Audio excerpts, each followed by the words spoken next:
আবারও আন্তর্জাতিক মহাকাশ স্টেশন আইএসএস এ পা রাখল মার্কিন ধনকুবের ইলন মাস্কের মালিকানাধীন স্পেস এক্সের মহাযান। 4 জন ক্রু নিয়ে মহাকাশযান ড্রাগন ক্যাপসুল ক্রু 12 স্টেশনে পা রাখতেই সামনে এলো ধনকুব মাস্কের নতুন পরিকল্পনার কথা। মঙ্গল রেখে এবার তিনি চাঁদে ঘাঁটি গড়তে চাইছেন।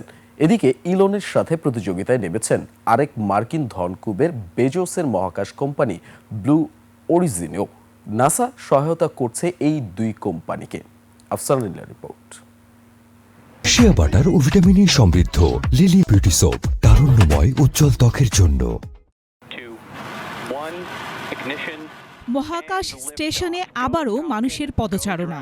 এবার আন্তর্জাতিক স্টেশন আইএসএস এ পা রাখল মার্কিন ধনকুবের ইলন মাস্কের মালিকানাধীন স্পেস এক্সের মহাকাশযান ড্রাগন ক্যাপসুল ক্রু 12।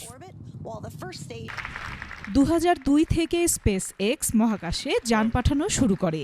2020 সালের মে মাসে কক্ষপথে মার্কিন মহাকাশচারীদের পাঠানো শুরুর পর এবারের মিশন বেশ চাঞ্চল্যকর অবস্থানে পৌঁছেছে। 4 মহাকাশচারীর একটি দল স্টেশনে পৌঁছেছেন। এটি নাসার 12তম দীর্ঘমেয়াদী মিশন হতে যাচ্ছে।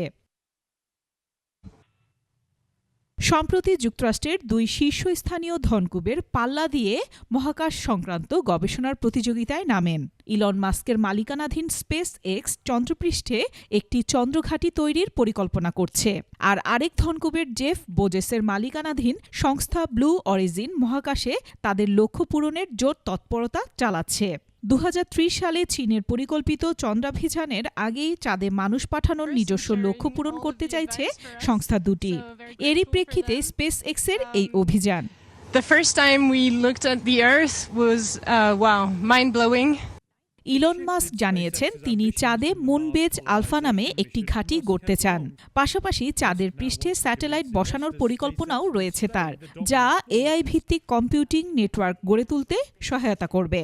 তবে এর আগে ইলনের আগ্রহ ছিল মঙ্গল গ্রহে বসতি স্থাপনের। অন্যদিকে বোজেসের মহাকাশ কোম্পানি ব্লু অরিজিনও তাদের চন্দ্রাভিযান সংক্রান্ত কর্মসূচি এগিয়ে নেয়ার দিকে বেশি গুরুত্ব দিচ্ছে। তারা চলতি বছর চন্দ্রপৃষ্ঠে মানুষবিহীন যান পাঠানোর পরিকল্পনায় আছে। আফসানা নীলা, ডেস্ক রিপোর্ট, 21 টেলিভিশন।